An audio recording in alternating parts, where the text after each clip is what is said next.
जय हिंद। नमस्कार साथियों, मैं योगेश मिश्रा आप सभी का हार्दिक स्वागत करता हूं। प्यारे साथियों, एक बार फिर से हम हाजिर हैं जीएस के टॉपिक वाइज महत्वपूर्ण प्रश्नों की सीरीज के नेक्स्ट पार्ट के साथ। ये सभी प्रश्न रिपीटेड और सिलेक्टेड हैं, तो एक एक प्रश्न को लास्ट तक ध्यान से जरूर देखिएगा।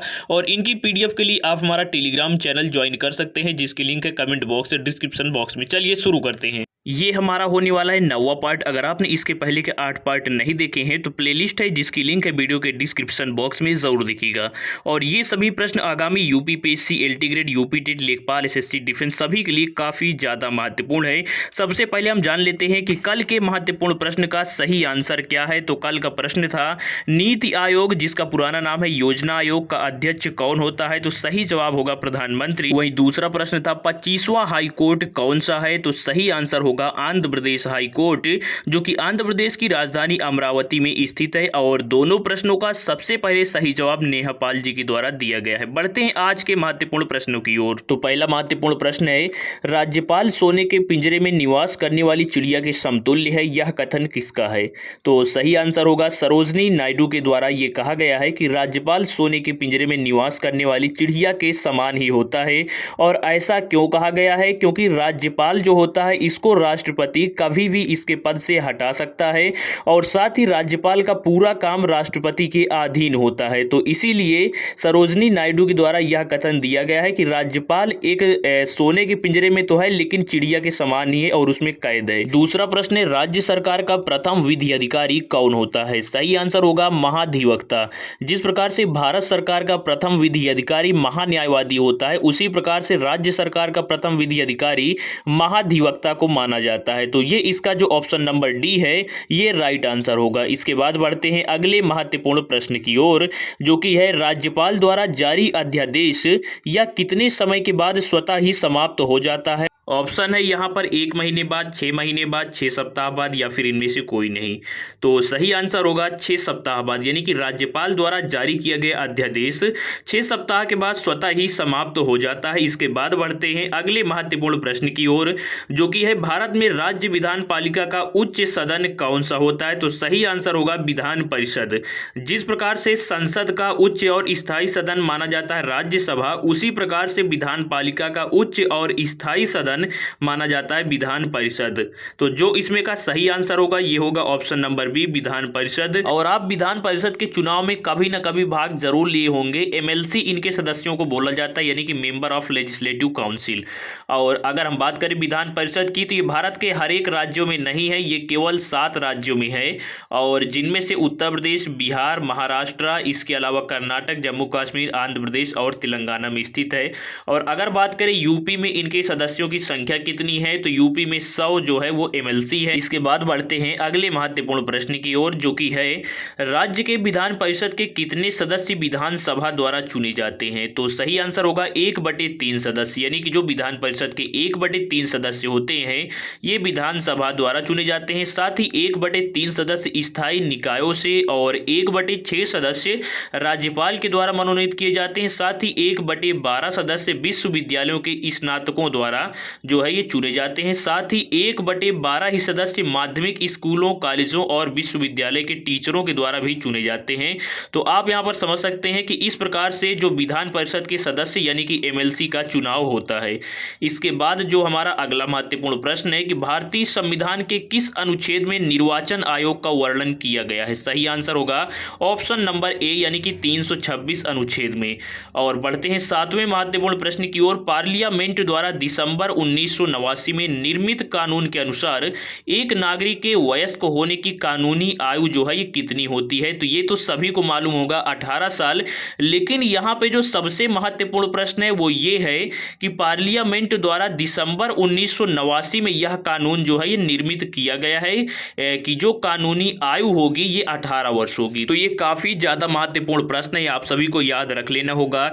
वही बढ़ते हैं अगले प्रश्न की ओर, जो कि है मुख्य निर्वाचन आयुक्त यानी कि चीफ इलेक्शन कमिश्नर का कार्यकाल कितना होता है, पदावधि कितनी होती है। तो जो इसका सही आंसर होगा ये है 6 वर्ष या फिर 65 वर्ष की आयु, जो भी पहले पूर्ण हो जाए। जो भी पहले पूर्ण हो जाए का मतलब ये है कि जो इनका कार्यकाल होता है ये तो 6 वर्ष का होता है, लेकिन अगर मान लीजिए कि किसी मुख्य निर्वाचन आयुक्त की नियुक्ति होती है 62 वर्ष पे, तो फिर ऐसा नहीं है कि कार्यकाल इनका 6 वर्ष का होगा और फिर ये जो है रिटायर होंगे 68 साल में, ऐसा नहीं है।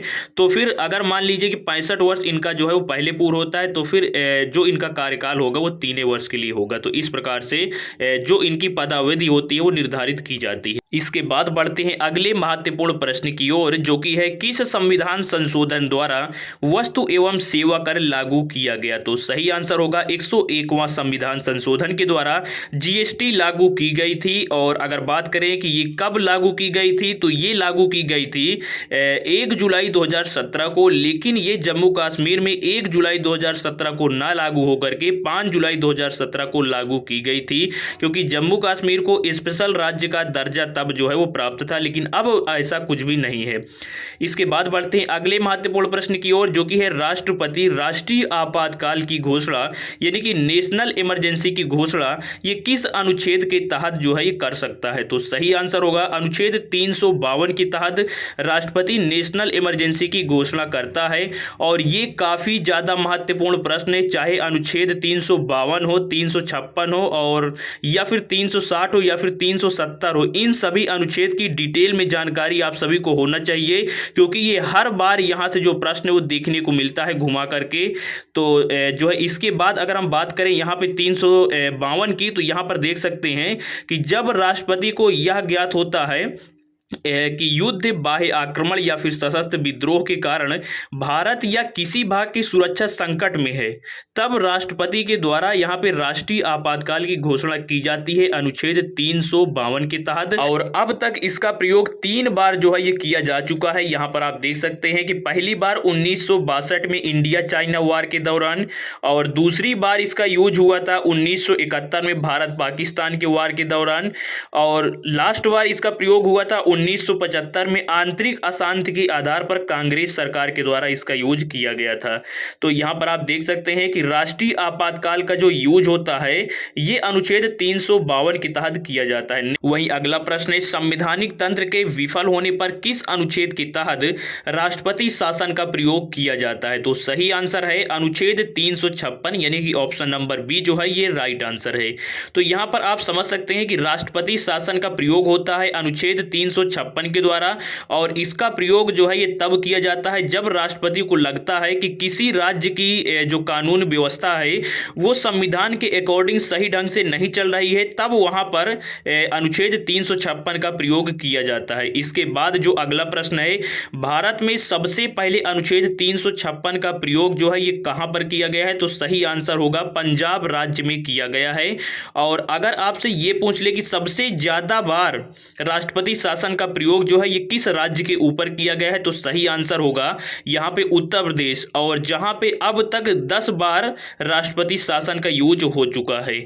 इसके बाद बढ़ते हैं अगले महत्वपूर्ण प्रश्न की ओर, जो कि है भारत में सबसे ज्यादा बार अनुच्छेद 356 का प्रयोग किस राज्य में हुआ। तो जैसा कि मैंने आप सभी को अभी बताया कि उत्तर प्रदेश में अब तक सबसे ज्यादा बार यानी कि 10 बार जो इसका यूज है ये किया गया है। इसके बाद बढ़ते हैं अगले प्रश्न की ओर, जो कि है भारत में किस अनुच्छेद के तहत राष्ट्रपति द्वारा वित्तीय आपातकाल की घोषणा होती है। तो जो इसका सही आंसर होगा ये होगा 360 यानी कि ऑप्शन नंबर डी जो है ये इसका राइट आंसर है। आगे बढ़ने से पहले आप सभी से एक रिक्वेस्ट है कि वीडियो को लाइक जरूर कर दें, क्योंकि लाइक करने से हमें भी लगता है कि हाँ हमारा कंटेंट पसंद आ रहा है, मतलब एक प्रकार से मोटिवेशन मिलता है, नहीं तो फिर डिमोटिवेशन मिलता है कि यार हमारा कंटेंट ही किसी को नहीं पसंद आ रहा है तो बनाने से क्या फायदा। इसके बाद आज के लास्ट प्रश्न की बात करें, जो कि है भारत में अब तक कितने बार अनुच्छेद 360 का प्रयोग हो चुका है। तो अब तक एक भी बार जो वित्तीय आपातकाल है इसकी घोषणा नहीं हुई है। तो ऑप्शन नंबर डी जो है ये राइट आंसर है। देखिए ये जो राष्ट्रीय आपातकाल हो या फिर वित्तीय आपातकाल हो या फिर राष्ट्रपति शासन हो, ये तीनों अनुच्छेद काफ़ी बार जो है ये रिपीट हुए हैं। तो आप सभी को डिटेल से इनकी सभी की जानकारी होना बहुत ही ज़्यादा ज़रूरी है। अगर आपके समझ में ना आया हो तो एक बार आप फिर से वीडियो को रिपीट कर ले, ज़रूर समझ में आ जाएगा। इसके बाद इन प्रश्नों का जवाब आप सभी को कमेंट बॉक्स में देना होगा। पहला प्रश्न है, राज्य का प्रथम विधि अधिकारी कौन होता है? वहीं दूसरा प्रश्न है, किस अनुच्छेद के तहत राष्ट्रपति अध्यादेश जारी कर सकता है? तो वीडियो पसंद आया तो वीडियो को लाइक करके चैनल को सब्सक्राइब करना ना भूलिएगा। साथ ही वीडियो को एक शेयर जरूर किया करिए अपने दोस्तों के साथ, ताकि और भी लोगों को इसका फायदा मिल सके। Thank you so much.